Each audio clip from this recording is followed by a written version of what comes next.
Good evening. Welcome to this Sampath Saral night. Mr. Sampath Saral is a famous satirist, which we all know. And जो अगर आप YouTube पे गलती से भी जयनगर कहीं पे कई बार मैंने दब जाता है वो उंगली पे, तो वो इनकी जो है ना वो संपत सरल। अभी दिलीप इनको देख रहा था, बोलता आप इतने सरल तो नहीं लगते। व्यक्तित्व का सम्मान करते हुए संपत सरल जी को मैं मंच पर बुला रहा हूं, जो देश की ही नहीं अंतर्राष्ट्रीय ख्याति का व्यंग्यकार हास्यकार संपत्ति मंच पर पधारे। और अब ये मंच आपके हवाले। आप सब लोगों का अभिवादन। आदरणीय डॉक्टर दिनेश माथुर साहब, हमने हेमंत आचार्य जी एक NGO में काम करते हैं, सेव द चिल्ड्रन। उस समय एक पूरा कवि सम्मेलन किया था Rajasthan state AIDS control society की तरफ से, तब आप उसके प्रभारी थे। तब से हमारा मिलना जुलना है। तो आज इनकी आदेश था इनका, तो मैं कहा चलो आज घर आए थे, इधर से करते हुए निकल जाएंगे, सुबह फिर चले जाएंगे। आजकल कवियों को कोई सुनता नहीं है, लेखकों को, व्यंग्यकारों को कोई सुनता नहीं है। तो एक तो मैं इस बात के लिए खुश हूँ कि डॉक्टर साहब ने कार्यक्रम ऐसी जगह रखा है कि आपके पास सुनने के अलावा कोई चारा नहीं है।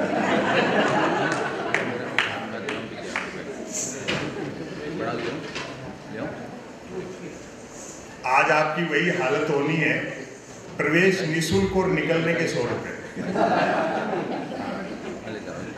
मैं तो पिछले दिनों न्यूयॉर्क जा रहा था, फ्लाइट में पास वाली सीट पर एक सज्जन बैठे थे। उन्होंने टाइम पास के लिए पूछ लिया जी क्या करते हो। मैंने कहा जी कवि हूँ। और मैंने पलट के पूछा आप? बोले जी बहरा हूँ।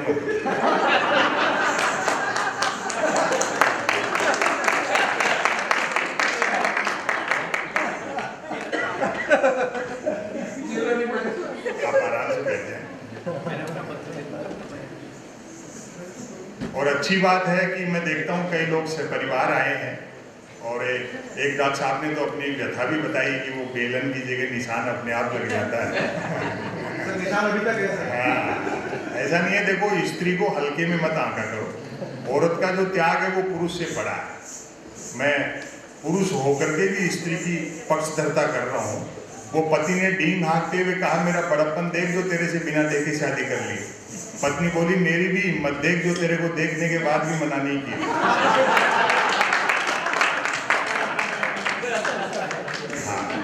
और वैसे ये कार्यक्रम नॉन पॉलिटिकल रहना है, क्योंकि राजनीति पर और तमाम विसंगतियों पर हम व्यंग वगैरह सब करते रहते हैं।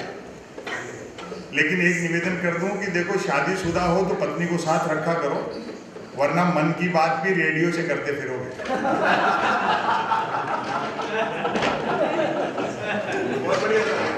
और जहाँ अच्छा लगे आप करतल ध्वनि करें, खूब आनंदित करें। उसके बाद और भी कार्यक्रम है, मैं थोड़ा सा मैं आपका मन लगा दूं। दरअसल डॉक्टर साहब, हिंदी कवि सम्मेलन में पोइट्री होती है, कविताएं होती हैं, लेकिन एक व्यंग्यकार थे शरद जोशी जी। उनके आपने बचपन में कभी स्कूल के दिनों में पढ़ी होंगी जीप पर सवारी लिया, या टेलीविजन पे सीरियल देखे होंगे यह जो है जिंदगी, गुलदस्ता, लापता गंज, वो सब उन्हीं के लिखे हुए। कई फिल्में भी लिखी। वो प्रोज पढ़ते थे, कहानी और इस तरह का। उसके बाद KP सक्सेना जी थे, उन्होंने उस काम को आगे बढ़ाया, जिन्होंने जोधा के, लगान के, इनके डायलॉग लिखे। और ये तीसरा काम मैं करता हूँ। तो मैं कविताएं नहीं सुनाता, मैं प्रोज सुनाता हूँ। और इसमें भी कोई बात कविता जैसी हो जाती है। मैं आपका पुनः धन्यवाद कर दूं कि आपने मुझे आमंत्रित किया और थोड़ा समय आप लोगों ने दिया। एक समय मैं भी प्यार प्रेम की कविताएं लिखता था, जब तक अक्लदार नहीं निकली थी।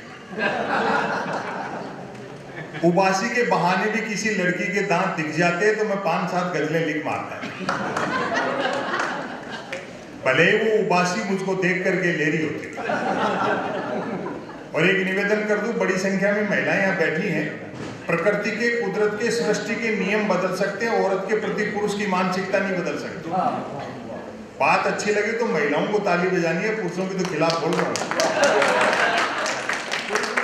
प्रकृति के, कुदरत के, सृष्टि के नियम बदल सकते हैं, औरत के प्रति पुरुष की मानसिकता बदल ही नहीं सकती। मर्द की फितरत होती है। अर्थी के रास्ते में भी औरत मिल जाए तो 80 साल का मुर्दा भी वाइब्रेशन मोड पर आ जाता है।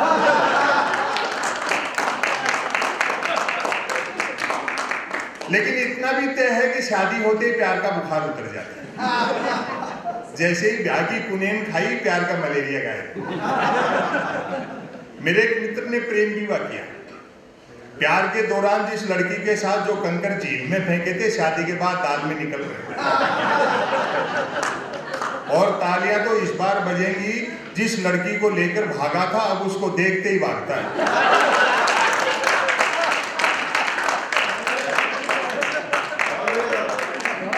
शादी के 3 दिन बाद मिला।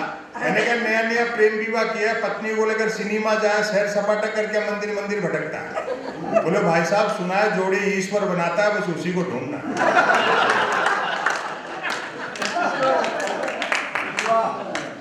ये बहुत त्याग और समर्पण का काम है।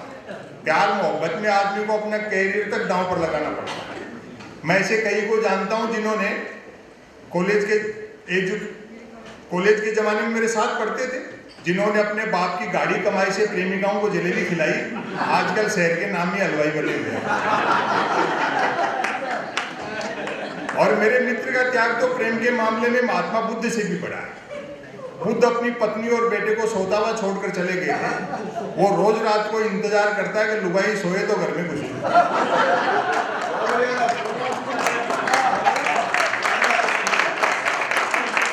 और देखो मैं तो हिंदी साहित्य का विद्यार्थी था। हिंदी और भारतीय भाषाओं की क्या स्थिति है। मैं तो हिंदी साहित्य का विद्यार्थी था, इसलिए मुझसे तो कौन प्रेम करते, भाई मरते हुए पे कौन मरेगा। लेकिन मेरे साथ 2 चीजें ठीक थी।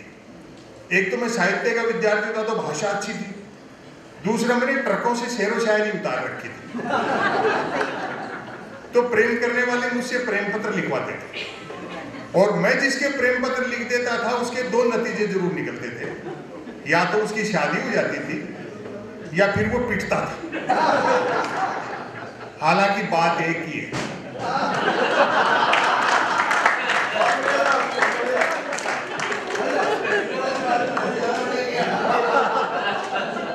आज भी कई मिलते अपनी पत्नी और बच्चों के साथ जो मेरे प्रेम पत्रों की वजह से ब्याहे गए, मुझे देखते ही दांत पीसते हैं कि नालायक जॉर्ज बुश एक अच्छी खासी अमेरिकी फौज को इराक में उलझा दिया।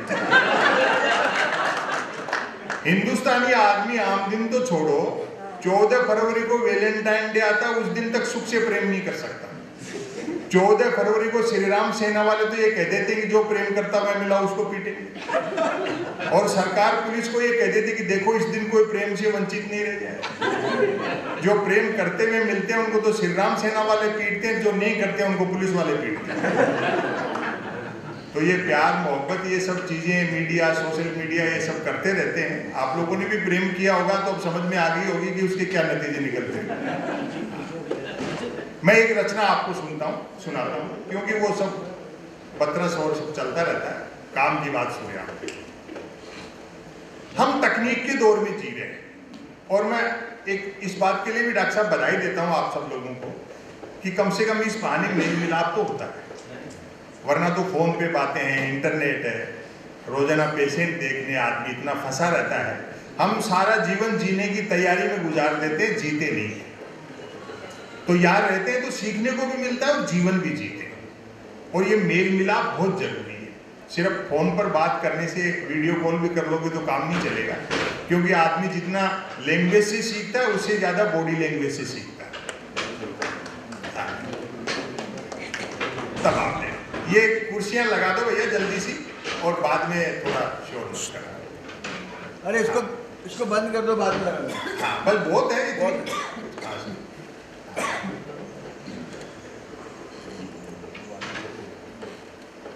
हाँ एक रचना मैं आपको सुनाता हूँ। तकनीक ने ये फायदा किया कि भौगोलिक दूरियां कम हो गई, लेकिन आदमी से आदमी दूर हो गया, अब तो खुद से दूर होता जा रहा है। निदा फाजली साहब का एक शेर है, अगर मैं उसको फेर बदल करके कहूँ तो कहना चाहूंगा कि धूप में निकलो घटाओं में नहा कर देखो, जिंदगी क्या है मोबाइल हटा कर देखो। मोबाइल आदमी की क्या पंजे में आया, आदमी खुद मोबाइल के पंजे में आ गया, और बची खुची कसर इस सोशल मीडिया ने पूरी कर दी। यदि किसी ने कुछ एक अक्षरों तक की नेकी कर डाली है तो उसको फेंकने के लिए ट्विटर से बेहतर दरिया नहीं है। जो कुछ नहीं कर सकता वह भी ट्वीट कर सकता है।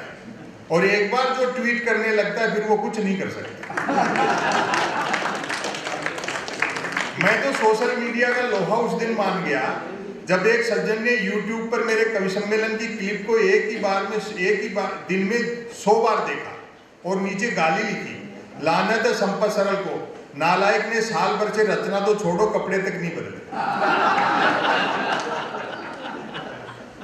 तो ऐसे दौर में, हम तकनीक के दौर में जिए भी, उसी को लेकर के पुराना जो समय है, बड़ी उम्र के लोग यहाँ बैठे हैं, पुराने समय में डॉक्टर साहब सुविधाएं कम थी, सुख बहुत था, जीवन में संघर्ष और चुनौतियां थी लेकिन रोमांच बहुत था। आज सुविधाएं बढ़ रही है, सुख घट रहा है। तब मैंने एक रचना लिखी, वे भी क्या दिन थे। रोमांच भी था। रोमांच भी था, लेकिन वो रोमांच वगैरह क्या फिर थोड़े दिन रहता है, जैसे जीवन के यथार्थ से पाला पड़ता है ना, और उसमें भी नुकसान में स्त्री रहती है, फिर बाद में रोमांच बदलता है।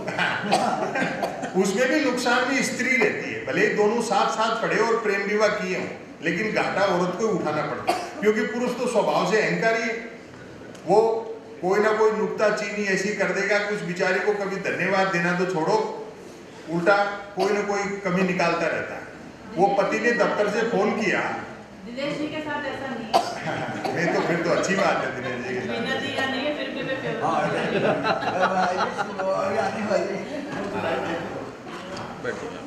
हो सकता है आप सच बोल रहे हो या कोई दबाव भी हो। क्या है कि अब पुरुष का जो अहंकार है ना, वो कहीं न कहीं उसको दिख जाता है। वो पति ने दफ्तर से फोन किया कि आज तबीयत खराब है, खाना नहीं लूंगा, बस एक आलू लूंगा मैं। घर आया तो उस भली औरत ने एक आलू जो है वो उबाल के धर के छील के प्लेट में रख दिया। अब आदमी वो तो, उसने आकर के 4 बात सुनाई उसको, सिका हुआ आलू खाने की इच्छा थी, उबाल के धर दिए। बात यहाँ तक बढ़ गई कि दोनों भूखे सोए, तू में हो गए। 5-7 दिन बाद जब उसने फिर आलू की इच्छा प्रकट की तो इस बार उस भली औरत ने सेक के छील के धर दिया। अब वो तो फिर आदमी, फिर उसको 4 बात सुनाई, बोले कोई रोज रोज सिका हुआ खाता है क्या? फिर तू में मोए तो नहीं भूखे सोए। 5-7 दिन बाद उसी औरत को जब उसने कहा कि आज आलू लेंगे, तो उस भली महिला ने 25 साल के वैवाहिक जीवन का अतिरिक्त कौशल लगा करके समझदारी के साथ एक आलू तो उबाल दिया और एक सेक दिया। लेकिन उसको तो फिर उसने कमी निकाल ली। बोले ब्याह हुए 25 साल हो गए, अपने माँ बाप के यहाँ से क्या सीख के आए, जिस आलू को सेकना था उसको तो उबाल दिया।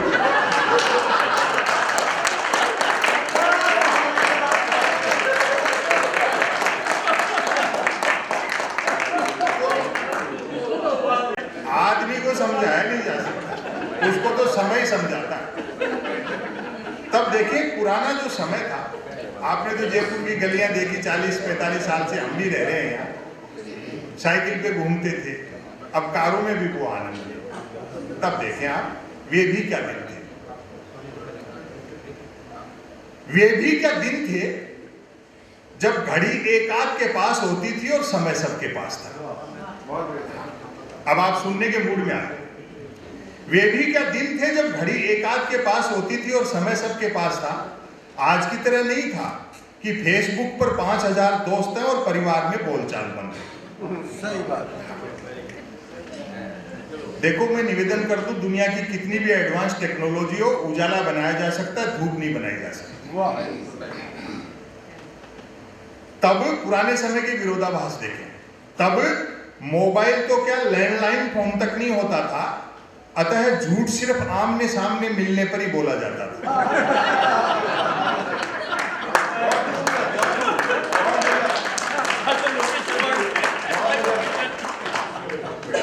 खान पान शुद्ध था और याददाश्त अच्छी थी।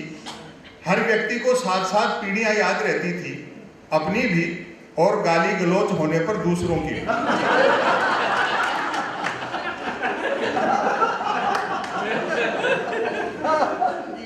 हमारी प्राथमिक शिक्षा तो ऐसी थी जिसमें शिक्षा प्राथमिक नहीं थी। बड़ी उम्र के लोग सरकारी स्कूल में पढ़ के हेड ऑफ द डिपार्टमेंट बने, प्रिंसिपल बने, और क्या। हमारी प्राथमिक शिक्षा तो ऐसी थी जिसमें शिक्षा प्राथमिक नहीं थी। हमारा 50 बच्चों, 3 अध्यापकों, 2 पेड़ों और 1 कमरे का ही स्कूल हुआ करता था। आज तो इतने के बल पर लोग यूनिवर्सिटी चला रहे हैं। पढ़ाई लिखाई को लेकर कतई तनाव नहीं रहता था, क्योंकि हम विद्यार्थियों और अध्यापकों के बीच एक समझौता था कि सप्ताह में 3 दिन वे स्कूल नहीं आएंगे और 3 दिन हम। बोलचाल में राजस्थानी का इस्तेमाल होता था, मातृभाषा, चाहे वो मलयालम हो, कन्नड़ हो, तमिल, तेलुगु, ब्रज, अवधी, भोजपुरी, पंजाबी, राजस्थानी, उड़िया, कोई भी भाषा हो, बोलचाल में राजस्थानी का इस्तेमाल होता था। हिंदी सिर्फ शहरों तक सीमित थी और अगली पंक्ति पर आप तालियां रोक नहीं पाओगे, मैं चुनौती देता हूं। हिंदी सिर्फ शहरों तक सीमित थी और अंग्रेजी तो पीने के बाद ही बोली जाती थी।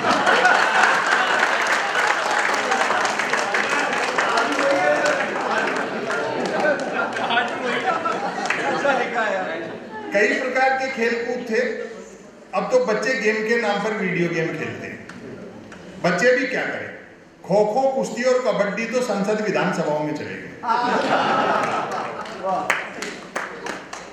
2-3 लोग ताली बजा रहे हैं, आप भी रहने दो।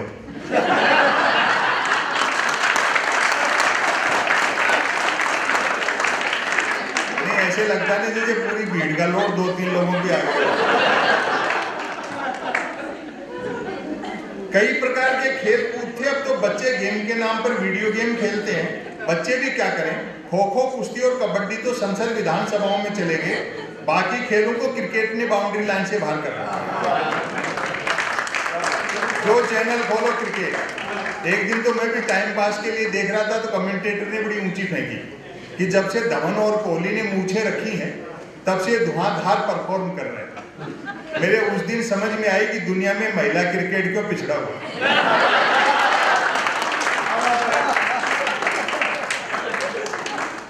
अब अपना बचपन याद करना। हालांकि क्रिकेट तब भी खेला जाता था।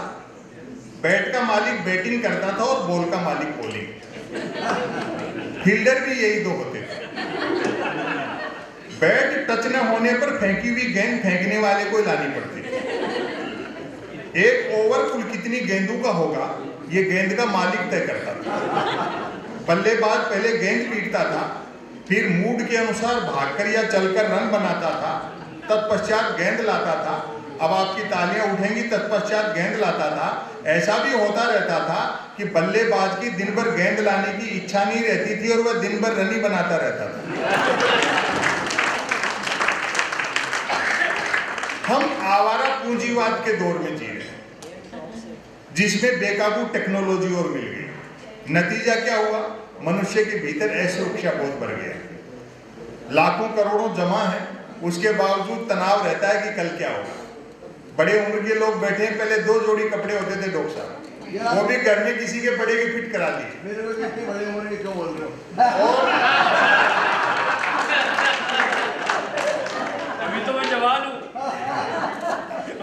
वो भी किसी के फिट करा लिए। प्रेस की तकिए के नीचे दबा के होती थी, एक पहन लिया, दूसरा धो के सुखा दिया। आज वार्डरोब आलमारी कपड़ों से भरी रहती है और आदमी आधे घंटे तक तय नहीं कर पाता कि इस पैंट के साथ कौन सा शर्ट मैच करेगा।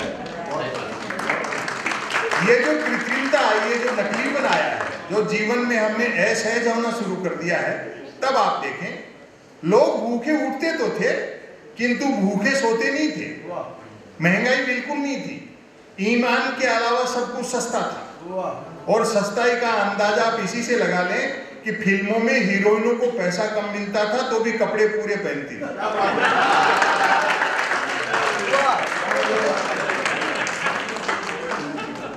उन दिनों रामलीलाएं मनोरंजन का साधन हुआ करती थी, जिनमें महिला पात्रों का रोल भी पुरुष ही किया करते थे। रामलीला वालों का गले मिलने और गले पड़ने का समय अलग अलग होता था। रामलीला मंडली गांव की धर्मशाला में ठहरती थी। हम बच्चे दिन में धर्मशाला में जाकर देखते थे कि गत रात ही एक दूसरे के जानी दुश्मन रहे बाली और सुग्रीव साथ साथ ताशपत्ती खेल रहे। शूरपनखा मंथरा के लिए चाय बना रहा है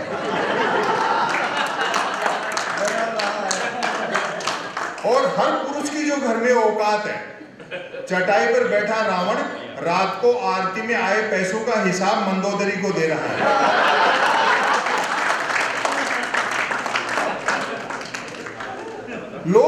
पैदल चलते थे और पद यात्राएं करते थे, जो कि पद प्राप्त करने के लिए नहीं होती थी। कुछ एक के पास साइकिलें होती थी जो 4 रोटियों में 40 का एवरेज देती थी। कारें मोटरसाइकिलें तो छोड़ो, बसें तक गिनती की हुआ करती थी। जहाज और हवाई जहाज तो हम किताबों में देखते थे और कॉपियों में बनाते थे। याद आती है वे मीटर गेज की कोयले के इंजन वाली गाड़ी।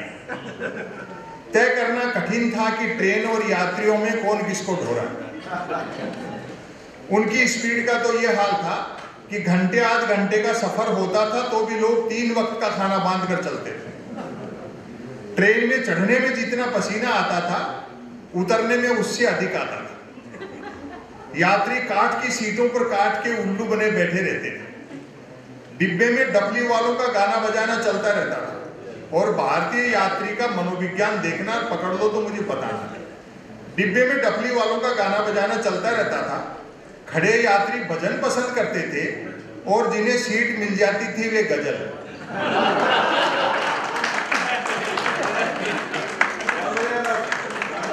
लोग फरमाइशें करते रहते थे और डबली वाले गाते रहते थे। डबली वालों को पैसा देने का वक्त आता था तब फरमाइशें करने वाले खुद गाने लगते थे। हम तो आज भी यही करते हैं। और हमें कौन सुधार देगा जो चीज हमारे डीएनए में घुसी है। फिर दावा करता हूं इस बार तालियां रोक नहीं पाओगे, क्योंकि यात्री को सामान की भी स्वयं ही रक्षा करनी होती थी। अतः खाली हाथ चढ़ते थे तो भी सामान लेकर ही उतरते थे।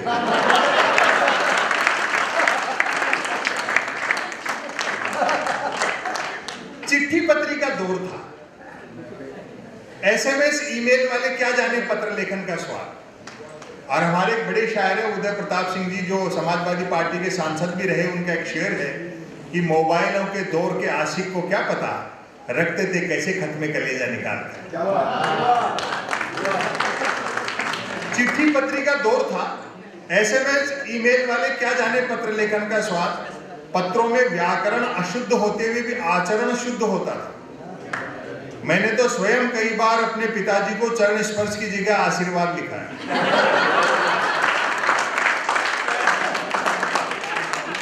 बहुत अच्छा सुन रहे हो आप। खत लिखता हूं खून से स्याही न समझना, अर्थात प्रेम पत्र लाल स्याही से लिखकर अपने खून से लिखा बताने का रिवाज तब भी था। परिणाम भी वैसा ही निकलता था।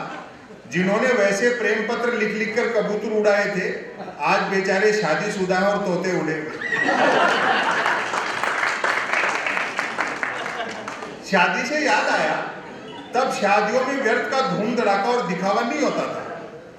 बस 2-4 बाराती बैंड पर बजती बीन की धुन पर नागिन डांस कर लेते थे, क्योंकि तब बीन बनाने के लिए रुमाल ही 2-4 बारातियों के पास होते थे। वह टीवी नहीं रेडियो का युग था। टेलीविजन ने एक नुकसान यह किया कि जो सुनने वाली कलाएं थी उनको देखने वाली कलाएं बना दिया। तो देखने से ध्यान 2 जगह बढ़ता है तो वो कला ग्रहण ही नहीं हो पाती। देख सकते ही लेकिन वो रुचि नहीं रही वो कारण। वह टीवी नहीं रेडियो का युग था। हालांकि कुछ भी करो, प्रधानमंत्री की मन की बात से रेडियो के तो अच्छे दिन आए। पहली बार जब उन्होंने मन की बात रेडियो पे की तो राष्ट्रपति ओबामा ने अमेरिका से बधाई दी कि मोदी जी आज तो आपको रेडियो पे देखा।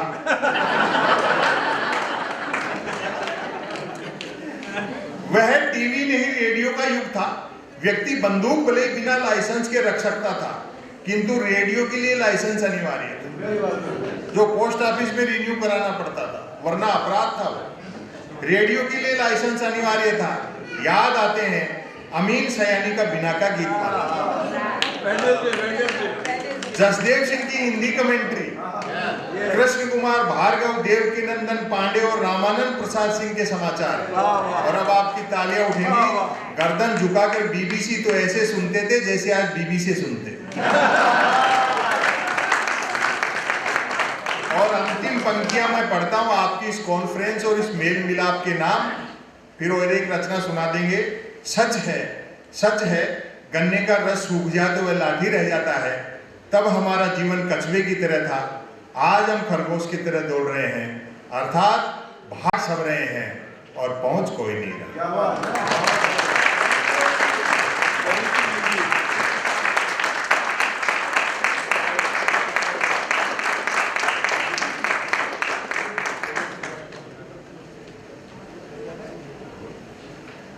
मैंने 2-3 बार बुजुर्ग कह दिया तो डॉक्टर साहब बोले भाई मुझे बुजुर्ग क्यों कहते? दरअसल क्या है कि एक कवि सम्मेलन में मैं कविताएं सुना रहा था, तो एक सज्जन मोटा सा डंडा लेकर स्टेज की तरफ आए। मैं डर गया, मैंने कहा भाई साहब मुझसे कुछ गलती हुई? बोले ना जी आप तो हमारे मेहमान हो, आराम से सुनाओ, हम तो उनको ढूंढ रहे हैं जिसने आपको बुलवाया।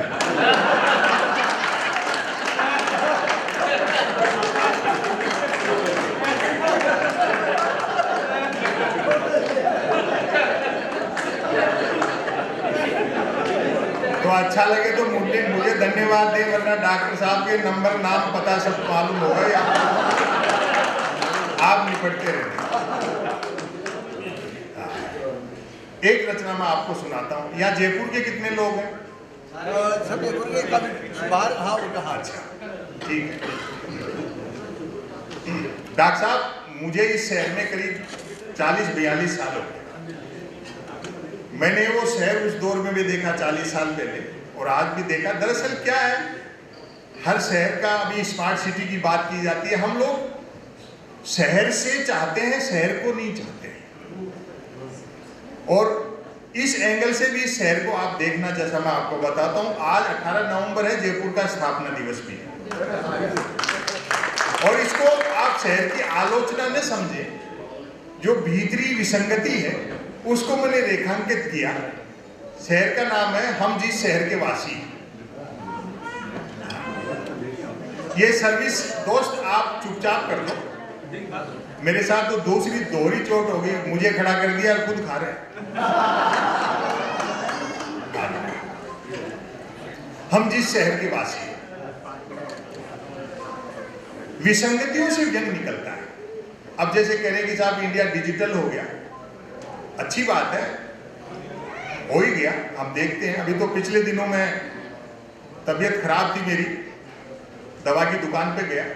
दरअसल तबीयत खराब नहीं थी, उस समय एक्सपायरी डेट की दवाइयों की डिस्काउंट चल रहा था।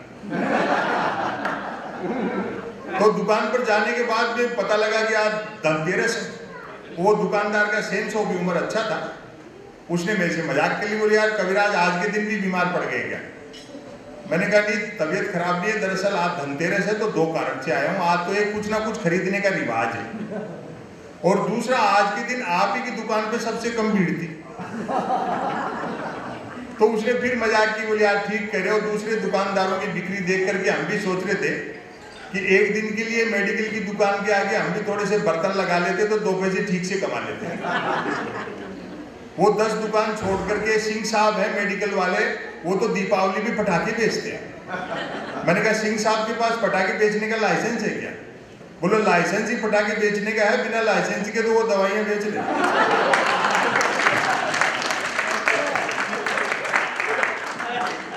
तो जमाना बड़ी चैन से सो रहा है, जो होता था पहले वही हो रहा है। हम जिस शहर के वासी, कोई नहीं, इस बहाने हमने भी सुन लिया।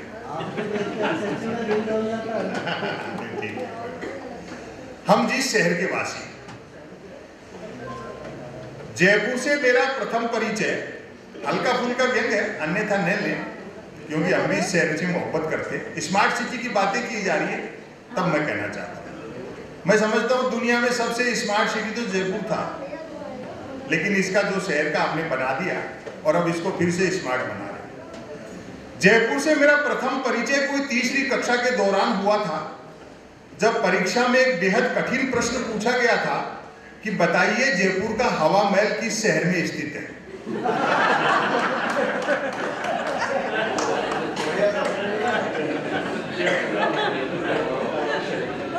जयपुर के बारे में और अधिक जानने का अवसर फिर कोई 7वीं कक्षा के दौरान आया। हमारे एक मास्टर जी हुआ करते थे, वे जब भी कक्षा में आते हमें जयपुर का भूगोल और इतिहास बताया करते। न उन्होंने हमें कभी अपना सब्जेक्ट पढ़ाया, न हमने उन्हें कभी अपना सब्जेक्ट पढ़ाने को कहा। मास्टर जी समझ गए थे कि बच्चे जयपुर के बारे में कुछ नहीं जानते। बच्चे समझ गए थे कि मास्टर जी जयपुर के अलावा कुछ नहीं जानते। जयपुर गुलाबी नगर है। गुलाबी नगर यानी हिंदी में जिसे पिंक सिटी कहते हैं। और अब आपकी तालियां उठेंगी। हालांकि जयपुर में गुलाबी रंग अब उतना ही बचा है जितना कि हिंदी फिल्मों में स्टोरी।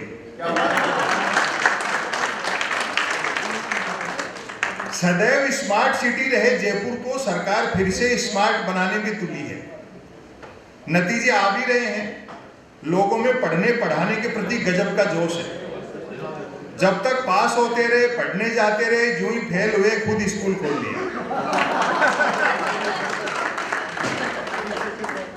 युवा पीढ़ी लैंग्वेज का इस्तेमाल तभी करती है जब बॉडी लैंग्वेज काम नहीं दे रही है। बोलचाल में अंग्रेजी का चलन बढ़ा है।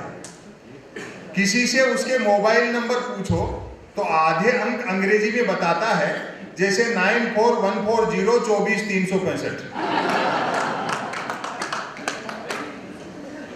चूंकि हम भारतीयों को विकास नहीं मोक्ष चाहिए, अतः शहर भर में कदम कदम पर धर्मस्थल है। मैं भी पुराने पापों से मुक्ति और नयों के लिए आशीर्वाद हेतु अक्सर मंदिर जाता हूं। मैं अमूमन नंगे पांव मंदिर जाता हूं। जिस दिन नंगे पांव मंदिर नहीं जाता हूं उस दिन घर नंगे पांव आता हूं। शहर में ट्रैफिक जाम, वाहन दुर्घटना आदि के मूल में मुझे गणेश जी का कोप नजर आता है। नया वाहन खरीदते उसे गणेश जी के यहाँ ले जाने का रिवाज है। यह गणेश जी के साथ एक प्रकार का मिसबिहेव है। पता नहीं लोग महंगे लग्जरी व्हीकल उसे क्यों दिखाने जाते हैं जो खुद चूहे पर चलता है। बहुत कुछ अलग होने के बावजूद जयपुर का पॉलिटिकल पैटर्न जरूर शुद्ध अखिल भारतीय है। जैसी देश की और राजनीति है वैसी राजनीति हमारे यहाँ की है।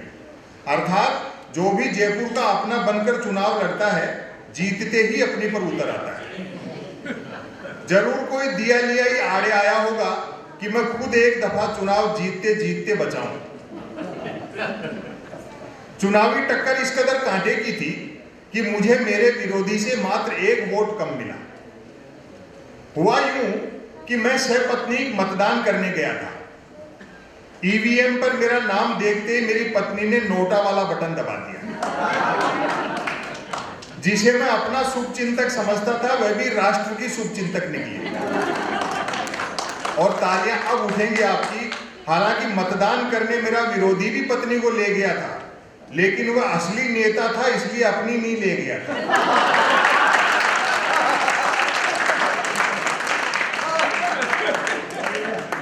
लोग बड़े मिलनसार हैं। मैं स्वयं इस हद तक मिलनसार हूं कि सार निकलने तक ही मिलता हूं। आप आए कभी मुझसे मिलने, मैं आपको देखते ही यूं बाहें फैला दूंगा मानो हजारों साल से आप ही का इंतजार कर रहा हूं। मैं तुरंत आपको नजदीकी टी स्टॉल तक ले जाऊंगा और ऑर्डर दूंगा 12 नंबर।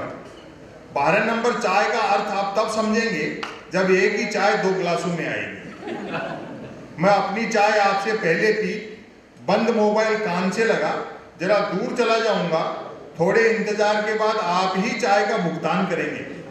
जहां कुछ समय पहले आपके मन में झल्लाहट थी कि भाई ने चाय तक पूरी नहीं पिलाई, पेमेंट के बाद तसल्ली रहेगी कि चलो सस्ते में छूटे। तमाम तरह के दबाव झेलते महानगर के लिए ऑक्सीजन है। जो लोग बाहर से आए हैं वो सुने। तमाम तरह के दबाव झेलते महानगर के लिए ऑक्सीजन है। टूरिज्म और ज्वेलरी, मूर्ति कला और चित्रकारी, ध्रुपद और कव्वाली, तमाशा और गालीबाजी, रंगरेज और मणिहारे, पतंग और आतिशबाजी, हैंडमेड पेपर और सांगानेरी प्रिंट, जयपुरी रजाइयां और जयपुर फुट।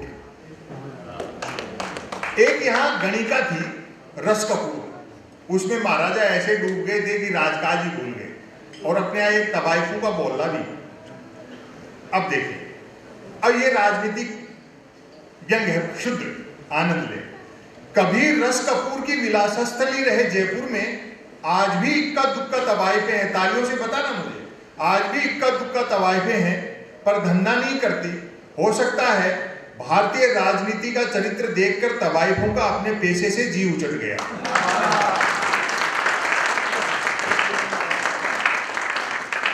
जहां तक साहित्य का सवाल है, जयपुर लिटरेचर फेस्टिवल तो विश्व प्रसिद्ध है ही, जहां सैकड़ों बुद्धिजीवी हर साल इकट्ठा होकर बाजार पर विचार के बहाने विचार का बाजार तलाशते हैं। साहित्यकार जयपुर में कुल 2 हुए, रीति काल में बिहारी और आधुनिक काल में संपत सरल। बिहारी के दोहे आपने भी पढ़े होंगे, वो जयगढ़ में बिहारी का मंदिर भी है, वो मिर्जा राजा जयसिंह के दरबारी कवि थे बिहारी। सुनते हैं कि बिहारी को एक दोहा कहने पर, अब आप कविता की ताकत देखना, कहते हैं, सुनते हैं कि बिहारी को एक दोहा कहने पर राजा की ओर से सोने की एक असरफी दी जाती थी। अब ये रिसर्च का विषय है कि बिहारी को दोहा कहने पर असरफी दी जाती थी या सोने की असरफी दी जाने पर बिहारी दोहा कहते थे।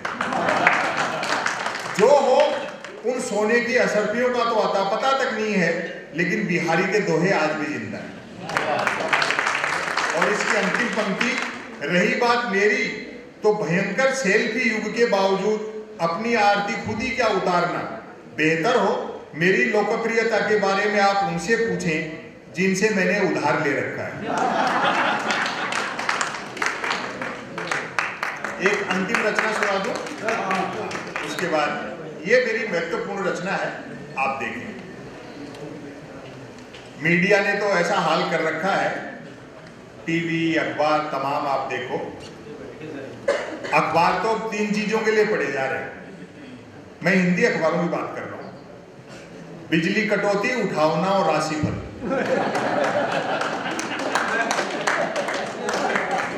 और रोज नए निकलते हैं। एक दिन तक अखबार के दफ्तर से 2 लोग आगे बोले, संपत सरल जी नया अखबार लॉन्च कर रहे हैं, आप भी ग्राहक बन जाओ। क्योंकि अखबारों का कोई पाठक तो बनता नहीं, ग्राहक ही बनते हैं। 1 रुपए में 16 पेज। और जो मैंने जवाब दिया, मैंने कहा भैया रुपया चाहे 1 की जगह 2 ले जाए, लेकिन 16 पेज खाली दे जाए कर। फिर मैंने रिसर्च की कि इतने अखबार बिकते कैसे। तो अचानक एक दिन एक अखबार के दफ्तर से फोन आया, बोले संपत सरल जी आज आपका नाम हमारे अखबार में छपा। मैं बड़ा खुश हुआ, जी आपका अखबार कहाँ मिलता है? बोले हमारा अखबार कोई होकर नहीं बांटता, जिस किसी का नाम छप जाता है दिन भर वही खरीद खरीद कर बांटता है।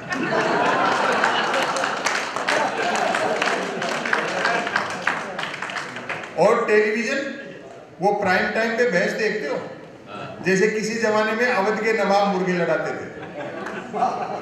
अमूमन 4 जन बहसे आते हैं, एक मुद्दे का समर्थक, दूसरा मुद्दे का विरोधी, तीसरा बुद्धिजीवी दोनों को हड़काने वाला, और चौथा एंकर तीनों को भड़काने वाला। और तालियां तो अब बजेगी, चौथा एंकर तीनों को भड़काने वाला। बहस होनी होती है गरीबी की रेखा पर, और करते रहते हैं रेखा की गरीबी पर।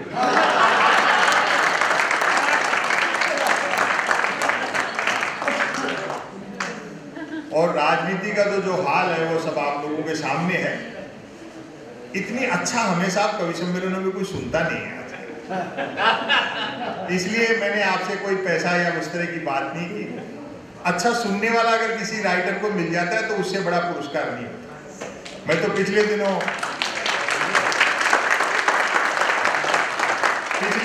एक कवि सम्मेलन में था, तो कवियत्री ने सरस्वती वंदना की, माँ मुझे स्वर का ज्ञान दे, और इतना बेसुरा गा रहे थे। मैंने कहा भाई मांग अब अपनी जगह है, मांग वाजिब, वंदना अपनी जगह, मांग वाजिब।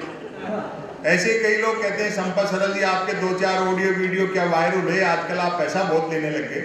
मैंने कहा जी बात तो आपकी ठीक है, लेकिन आने जाने का किराया और साथ के कवियों को सुनने का मेहनताना घटा दो तो बचता ही क्या है।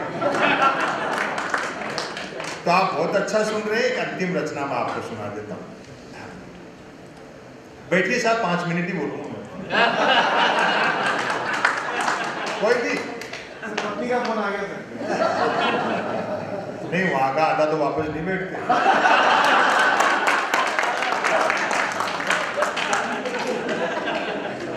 तो भुगत वो है ना, इतनी पोल थोड़ी है। नहीं वो वैसे मोहब्बत की बैठेगी। मोबाइल आपने काम को पहले दे दिया था। नहीं ये 3 रखता हूँ, मोबाइल ही।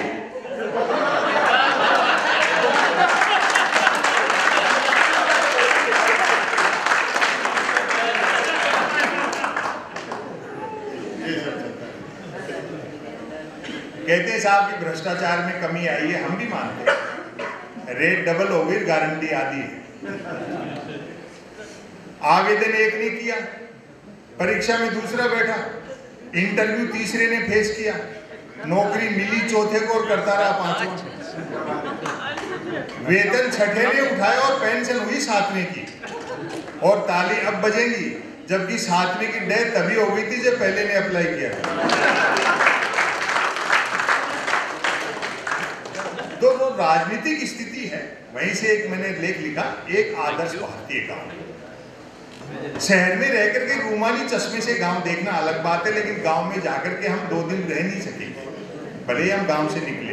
गांव वैसे नहीं है, वहां की राजनीति ज्यादा पेचीदा हो गई, चुनौतियां और संघर्ष अलग ढंग के हैं।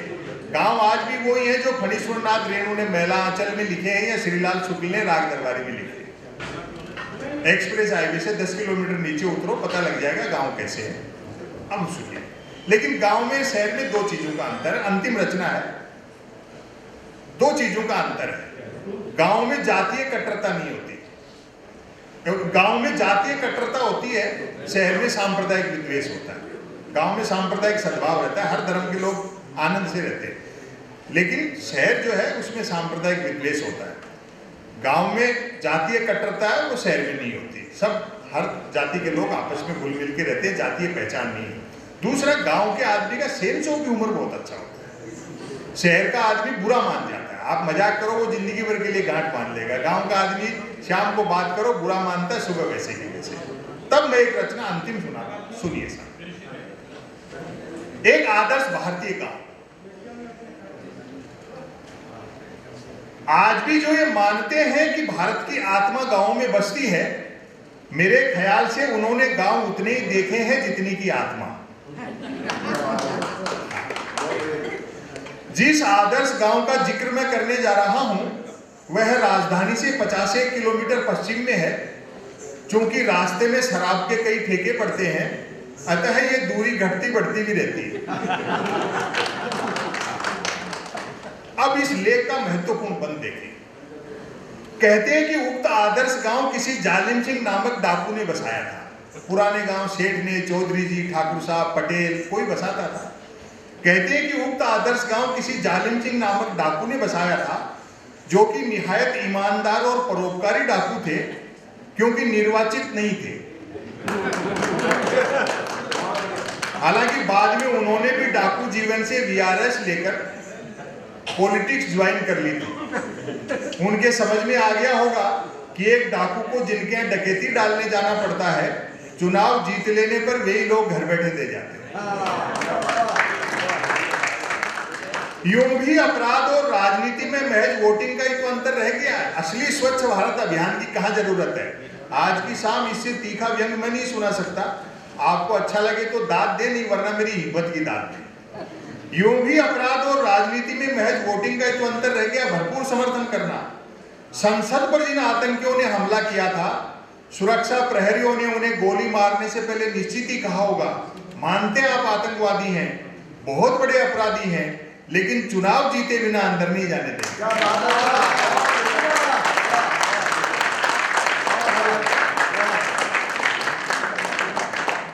आदर्श गांव में 10 दिशाएं, 3 मौसम, 12 महीने और 7 वार सब होते हैं। बस एक तो गांव के उत्तर में किसी भी साइज का हिमालय नहीं है, और दूसरा गांव 3 तरफ से समुद्र से घिरा हुआ नहीं है। गांव वालों का दावा है कि डाकू जालिम सिंह जी 2-4 दिन भी और जीवित रह लेते तो आज ये दोनों चीजें भी गांव में होती। गांव के लोग किफायती इस हद तक हैं कि किसी को मिस कॉल तक अपने फोन से नहीं मारते, और दरिया दिल ऐसे कि मिस कॉल मारने के बाद फोन कर करके भी पूछते रहते हैं कि मिस कॉल मिला क्या।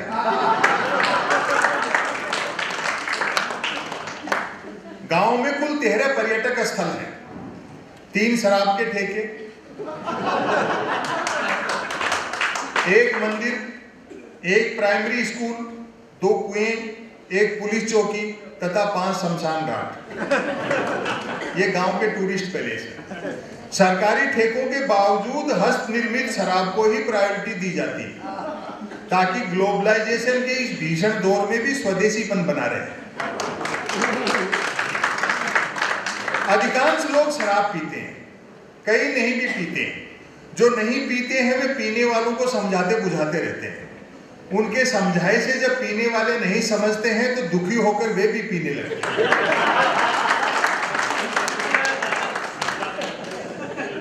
लोगों में सरकारी नौकरियों के प्रति बड़ा मोह है। सबका प्रयास रहता है कि काम ऐसा हो जिसमें काम न हो। जहां तक मेहनत मजदूरी का सवाल है, मेहनत करने वाले को मजदूरी नहीं मिलती और जिसे मजदूरी मिल जाती है वह मेहनत बंद कर देता है। सबके आपसी संबंध गठबंधन सरकारों जैसे हैं, अर्थात स्वार्थ ही दो लोगों को जोड़ता है। और एक शब्द का आनंद लेना, उम्र का फासला भी रिश्तों में बाधक नहीं बनता। दिन में जो बेटे का क्लास फेलो होता है, शाम को वही बाप का ग्लास फेलो होता है। गांव में जब से हैंडपंप लगे हैं, दोनों कुएं शर्त लगाकर कूदने के काम आ रहे हैं। स्कूल उतनी ही देर चलता है जितनी देर मिड डे मील चलता है। पुलिस चौकी को लेकर मतभेद है कि अपराध बढ़ने से चौकी खुली है या चौकी खुलने से अपराध बढ़े। और अब वो जातीय कट्टरता का मसला वो सुने आप। 5 शमशान घाटों से स्वतः सिद्ध है कि गांव में 5 जातियां रहती हैं। इस बात का पूरा ध्यान रखा जाता है कि मनुष्य के मरने के बाद भी उसकी जाति नहीं मर जाए। एक दफा कै जाति के लोगों ने अपना एक शव गफलत में खे जाति के शमशान में जला दिया। बात ऐसी बिगड़ी कि खे जाति वालों ने तुरंत अपना एक व्यक्ति मारा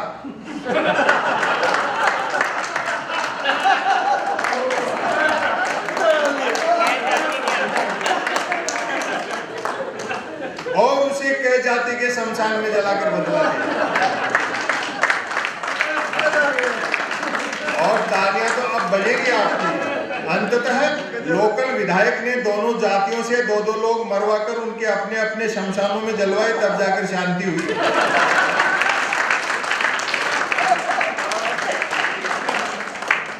एकमात्र मंदिर का निर्माण भी डाकू जालिम सिंह जी ही करा गए थे। और भले किसी को बुरा लगे, लेकिन मैं हर मंच पे कहता हूं, जिस देश में शिक्षण संस्थाओं से ज्यादा धर्म स्थल होंगे, वहां क्या अच्छे दिन आएंगे। एकमात्र मंदिर का निर्माण भी डाकू जालिम सिंह जी ही करा गए थे। कथा है कि एक रात सपने में उन्हें एक साधु ने ताना मार दिया था कि मूर्ख, लूट का माल यूं ही नहीं बचेगा, थोड़ा दान धर्म भी करना सीख। कहते हैं बात ऐसी चुभी कि डाकू जालिम सिंह जी ने अगली ही रात आसपास के कई मंदिरों को लूटा और उसी मेहनत की कमाई से एक भव्य मंदिर का निर्माण करा।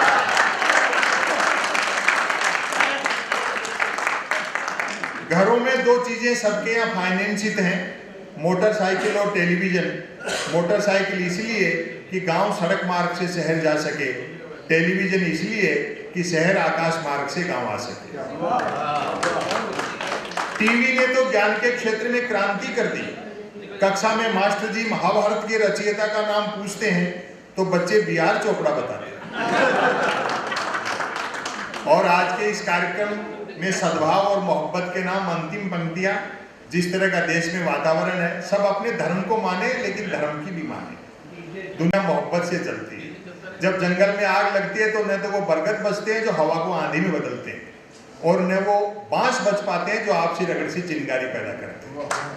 दुनिया प्रेम और मोहब्बत से चलती है। हम किसी भी धर्म के मानने वाले लोग, नेता लोग अपना काम करके कुर्सी पर टिक के एक दिन निकल जाएंगे, लेकिन भुगतना देश को, मानवता को, प्रकृति को पड़ता है।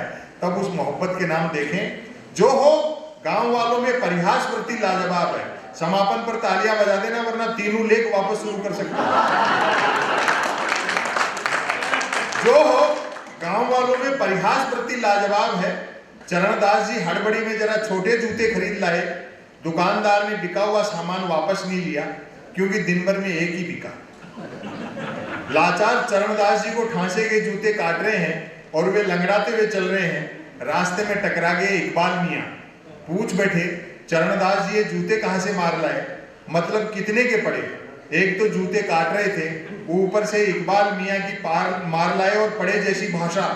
चरणदास जी ने झल्लाकर कहा, पेड़ से तोड़े, इकबाल मियाँ बोले महाराज कच्चे तोड़ लिए।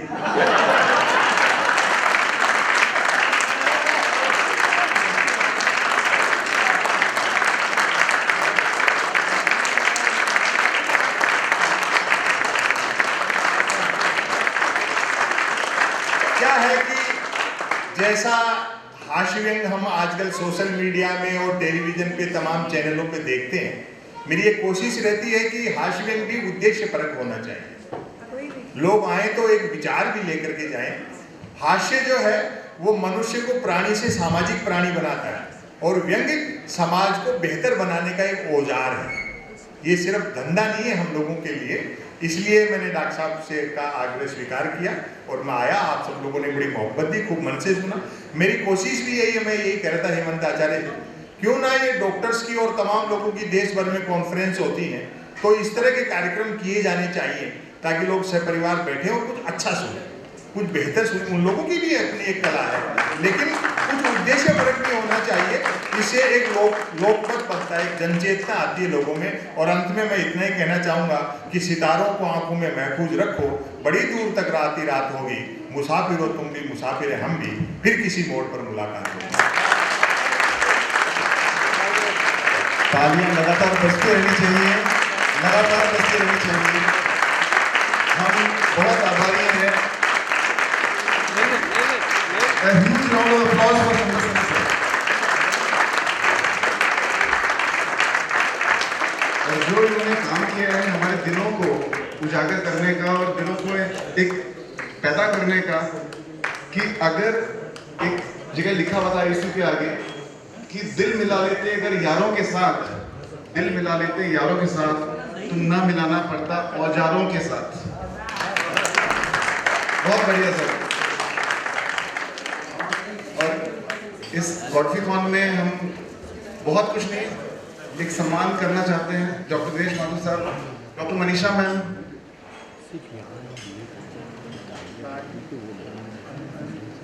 Doctor Anil Ganju sir,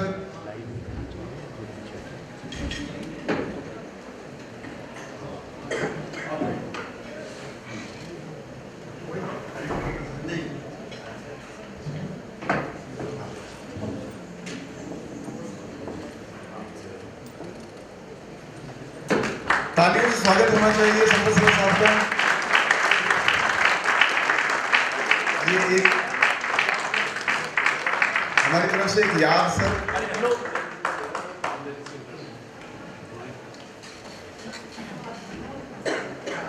sir ये फोटो वायरल नहीं होनी चाहिए।